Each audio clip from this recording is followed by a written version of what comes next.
Bu bir saat. Böyle bir saatin uzayda ne işi var?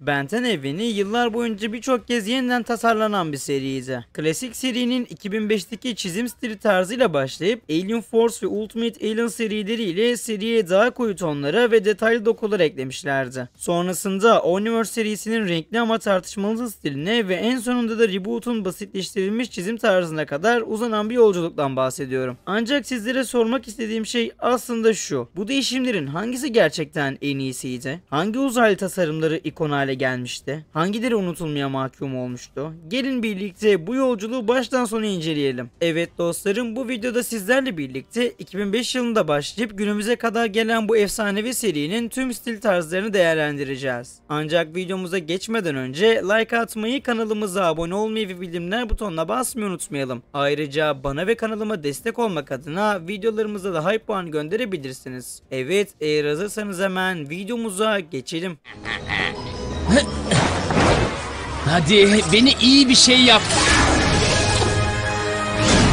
Almak istediğim şey bu değildi. Ama bu da idare eder. Elbette her türlü sanat tarzı kişiden kişiye değişen bir durumdur. Ben kimin neyi sevip sevmediğini bilemem ve bundan dolayı kimseyi de yargılamam doğrusu. Ancak ben kendi düşüncelerimi ve fikirlerimi sizlerle konuşmak istiyorum. Bu kadar uzun bir seride birden fazla sanat tarzını gördüğümüz için hangi sanat tarzının bana göre iyi olduğunu sizlerle birlikte konuşmak istiyorum. Ama dediğim gibi bu kişiden kişiye değişen bir durumdur. Sizler de video bittikten sonra yorumlar kısmına hangi serinin tarzını daha çok sevdiğinizi belirtebilirsiniz. Öncelikle sizlere şunu sormak istiyorum: sizin için bir tasarımı iyi yapan şey nedir? Biraz düşündükten sonra videoya devam edebilirsiniz. Bana kalırsa bir karakter tasarımının başarılı sayılması için 3 temel kriter vardır. Bunlar sırasıyla görsel sadelik, süliyet tanınırlığı ve kişiliğe uygunluktur. İzninizle az önce söylemiş olduğum bu 3 maddeyi kısa bir şekilde sizlere açıklamak istiyorum. İlk olarak görsel sadelikten başlayalım. Görsel sadelik dediğim şey aslında herhangi bir tasarımın ne kadar karmaşık olursa o kadar kolay unutulabileceğini ifade eden bir maddedir. Mesela sizlere Ben 10 serisinden örnek verecek olursam, mesela sizler Ben 10 klasik serisinin bir bölümünü açtınız ve bölümü izlemeye başladınız. Bölümde yer alan herhangi bir uzaylının tasarımını ele alalım. Mesela ateş topu. Klasik seride görmüş olduğumuz ateş topunun tasarımına baktığınızda karakterin fazlasıyla basit bir çizim tarzına sahip olduğunu görebilirsiniz. Aslında bu güçlü bir işarettir. Çünkü karakter çok fazla bir detaya sahip değil. Akılda kalıcı olduğunu fark edebiliyorsunuz. Şuna bakın. Çok iyiyim. Çok sıcağım. Ve dediğim gibi bu gerçekten bir karakteri hatırlamak için güçlü bir işarettir. İkinci olarak süliyet tanınırlığından bahsetmiştim. Bu madde ise aslında bize şunu gösteriyor: karakteri sadece gölge halinde görseniz bile tanıyabiliyor musunuz? Mesela Ben 10 klasik serisinde bizim Ben 10'ın istediği uzaylıya dönüşebilmek için saati her çevirdiğinde uzaylıların gölgesini görüyorduk. Sizler bu karakterleri sadece gölge halinde gördüğünüzde onları tanıyabiliyor musunuz? Mesela klasik seride 4 kolu ele alabiliriz. Karakterin geniş üst gövdesi ve devasa bir cüssesi vardı.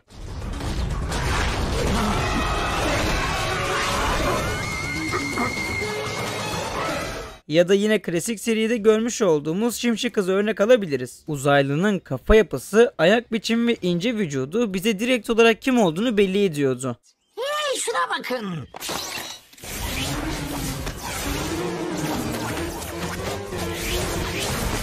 Çok hızlı. Az önce bahsetmiş olduğum 3. madde ise elbette kişiliğe uygunluk. Bu maddede bize şunu söylemek istiyor: uzaylının gücüyle tasarımı arasında doğal bir bağ olmalı. Mesela buna örnek olarak da Ben 10 Alien Force serisinde ilk kez görmüş olduğumuz çamur ateşi örnek gösterebilirim. Çamur ateşin doğa temasına uygun yeşilimsi bedeni buna güzel bir örnek olabilir. Aslında saymış olduğum tüm bu kriterlerle birlikte her dönemin öne çıkan tasarımlarını birlikte daha detaylı bir şekilde inceleyeceğiz. Şimdi ben her şeye sırasıyla başlamak istiyorum. Yani ilk olarak 2005 yapımı klasik seriden başlamak istiyorum. 2005'te başlayan klasik seri Ben 10 markasının temelini atmıştı. Klasik serisi Ben 10'ını dünyaya açan ve insanların hayran olduğu efsanevi serilerden biriydi. Az önce uzaylılar üzerinden örnekler vermiştim. Yine uzaylılar üzerinden örneklerime devam etmek istiyorum. Ben klasik serideki tasarım kalitesini 3 tane uzaylı üzerinden değerlendirmek istiyorum. Bunlar sırasıyla ateş topu, elmas kafa ve 4 kol üzerinden olacak. İlk olarak ateş topundan başlamak istiyorum. Klasik seride ilk kez görmüş olduğumuz ateş gücünü yansıtan kırmızı siyah renk şemasına ve alev kafasıyla tam bir ikon hale gelen bu uzaylı gerçekten eşsiz görünüyordu. Demin de söylemiş olduğum gibi çok karmaşık bir tasarıma sahip değil. Çizimi kolay ve bundan dolayı da hatırlaması da doğal olarak kolay bir uzaylıydı. Benim bana teşekkür etmek istiyorsunuz. Ama aslında bu benim günlük işim. Olamaz. Sumo darbesi altın kartı. Nereden buldun? Her yerde bunu arıyordum. İkinci olarak da elmas kafadan bahsetmek istiyorum. Uzaylı köşeli hatları sayesinde kristal yapısını çok net bir şekilde insanlara anlatıyordu. Resmen süyliyeti eşsiz bir uzaylıydı. Kristalimsi yapısını her açıdan belli eden bu uzaylı dizayn olarak fazlasıyla mükemmel görünüyordu.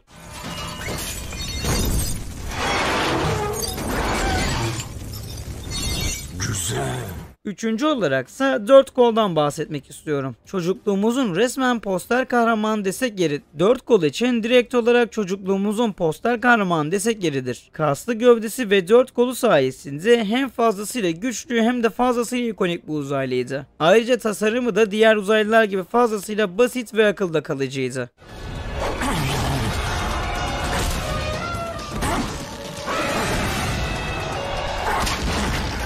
Mesela saymış olduğum bu üçlü aslında Ben 10'in tasarım felsefesini belirlemişti. Herkesin aklında kalacak net figürlerdi. Şimdi ise hemen klasik serinin devam serileri olan Ben 10 Alien Force ve Ben 10 Ultimate Alien serilerini birlikte değerlendirelim. Bu iki seriyi birlikte değerlendiriyorum çünkü bu iki seri arasında farklı bir sanat tarzı yoktu. İkisi de aynı şekilde dizayn edilmişti. 2008 yılında başlayan Ben 10 Alien Force serisine geldiğimizde ton tamamen değişmişti. Seriye daha koyu renkler ve daha olgun bir atmosfer hakimdi. Ve yine bu seride de fazlasıyla ilgi çekici, sade ve gerçekten de akılda kalıcı uzaylı dizaynları vardı. Benim görüşümce Ben 10 Alien Force ve Ultimate Alien serilerinde en çok göze çarpan 3 uzaylıyı sizlerle birlikte değerlendirmek istiyorum. Bunlar sırasıyla Çamur Ateş, İnsana Zor ve Yüzen Kanat olacak. İlk olarak Çamur Ateş'ten başlayalım. Çamur Ateş bitki insan karışımı formuyla hemen akılda kalıyordu. Özellikle yüzündeki maske benzeri detaylar çok karakteristik duruyordu. Ve doğruyu söylemek gerekirse genel olarak karakterin sade tasarımına farklı bir hava katıyordu. Şunun şakasını yapma demiştim. Üzgünüm. Bizi havaya uçurduğun için mi? Onu, belki seni. Çok da Bu seride ilgi çekici bir diğer uzaylı ise kesinlikle İnsanazor'du. İnsanazor'un devasa dinozor görünümü hem çocukları hem de gençleri cezbetmişti. Resmen Omnitrix'in güçlü canavar ihtiyacını karşılayan bir uzaylıydı. Uzaylının tasarımı fazlasıyla sade olsa da karakterin gerçekten ikonik olduğunu söylemek mümkündür. bu ben oluyorum.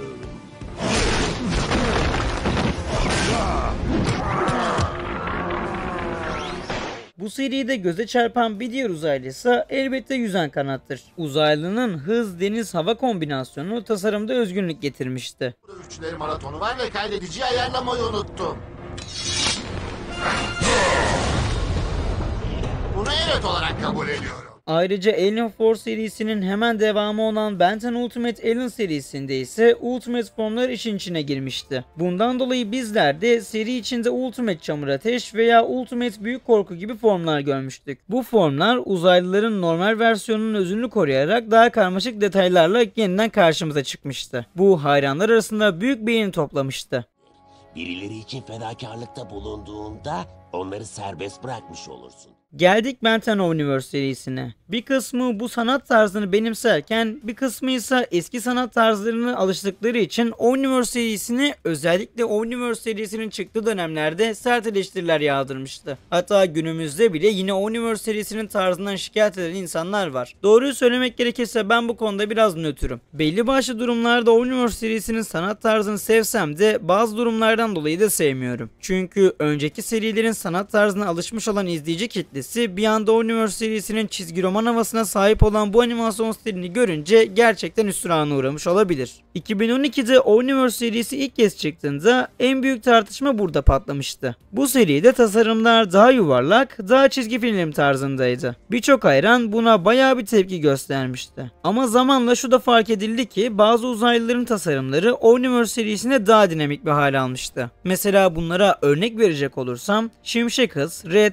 Shock Rock gibi karakterler Omniverse stilinde çok daha enerjik görünüyordu. Renklerin canlılığı özellikle küçük izleyiciler için seriyi daha ilgi çekici yapmıştı. Evet, tasarımlar genel olarak eski serilere göre farklıydı ama Omniverse serisi kendi kimliğini yaratmayı başarmıştı. Son olaraksa Reboot serisinden bahsedebiliriz. Sizlere şunu söylemek istiyorum. Reboot serisini izleyen ve beğenen insanlara karşı gerçekten bir ön yargım yok. Ancak ben seriyi sevmiyorum. Bundan dolayı seriyle ilgili herhangi bir görüntüyü videomda göstermek istemiyorum. Bunun için Omniverse serisinden sahneler koyacağım, haberiniz olsun. Sonra videonun altına gidip de neden Reboot ile ilgili konuşurken Reboot serisiyle ilgili sahne koymadın demeyin arkadaşlar. Şimdiden uyarıyorum. Ben 10 Reboot serisi aslında 2012 yılında Omniverse serisini sevmeyen ve izlemeyen hayranlar için daha büyük bir şok etkisi yaratmıştı. Ve bana kalırsa Ben 10 Reboot piyasaya sürüldükten sonra döneminde Omniverse serisini beğenmeyen pek çok hayran Omniverse serisine bile şükretmişti. İlk olarak şunu söylemek istiyorum. Ben 10 Reboot serisi günümüz çocuklar için tasarlanmış bir diziydi. Reboot, Ben 10'i yeni nesil çocuklara tanıtmak için yapılmıştı. Tasarımlar kasıtlı olarak basitleştirilmişti. Mesela sizlere bir iki örnek vermem gerekirse Yıldırım Gülle'yi varsayabiliriz. Bu seride bu uzaylı daha yuvarlak, daha sevimli görünüyordu. Ya da az önce bahsetmiş olduğum çocukluk poster kahramanımız olan Dört Kolu bile çocuksu bir hale getirmişlerdi. Karakterin hiçbir şekilde eski heybeti ve görüntüsü yoktu. Elbette bu dönemde amaç görsel sadelikti. Ama eski hayranlar için tasarımlar fazla çocuksu bulunmuştu. Zaten Reboot serisi hikaye olarak da insanlara pek bir şey vermiyordu. Bana kalırsa en güzel tasarım bence klasik seride yer alıyordu. Gerek sadelik gerekse uzaylıların ciddiyeti fazlasıyla belli oluyordu. Yani benim gözümde klasik serinin öyle bir çizim stili vardı ki heybetli ve güçlü görünmesi gereken uzaylı güçlü görünüyordu. Komik görünmesi gereken uzaylı komik görünüyordu. Korkunç görünmesi gereken uzaylı ise bence korkunç görünüyordu. Bilmiyorum, belki de bu benim klasik seriye olan sevgimden de kaynaklı olabilir. Zaman zaman uzaylıların yüz ifadelerini daha iyi anlayabiliyorduk. Bilmiyorum, bana öyle geliyor ama klasik serinin tasarımı bence çok iyi. Elbette Alien Force, Ultimate Alien ve Omniverse serileri de güzel. Onların animasyon tarzlarını da seviyorum ancak klasik seri bana bir farklı geliyor. Elbette sizler hangi animasyon tarzını seviyorsunuz bilmiyorum ama yorumlar kısmında belirtirseniz bu konuda tartışabiliriz. Sonuç olarak her dönemin kendine has bir tasarım anlayışı vardı. Klasik seri ikonik figürler yaratmıştı. Ben 10 Alien Force ve Ultimate Alien serileri ise seriye olgunluk katmış ve çeşitlilik getirmişti. Omniverse serisi ise evreni biraz daha renkli bir hale getirmişti. Reboot serisine gelecek olursak yeni nesil izleyiciler için seri basitleştirilmişti. Peki siz hangi dönemin tasarımını en çok seviyorsunuz? Yorumlarda yazmayı unutmayın. Evet dostlarım, bugün sizlerle birlikte Ben 10 serisinde görmüş olduğumuz tüm animasyon tarzları hakkında konuştuk ve kendimce hangisinin daha iyi olduğundan bahsettim. Umarım yapmış olduğum içerikten keyif almışsınızdır. Eğer bu tarz farklı Ben 10 içerikleri görmek istiyorsanız videomuza like atmayı, kanalımıza abone olmayı ve bildirimler butonuna basmayı unutmayalım. Ayrıca bana ve kanalıma destek olmak adına videolarımıza hype puanı gönderebilirsiniz. O zaman bir başka videoda görüşmek üzere. Kendinize çok iyi bakın. Hoşça kalın.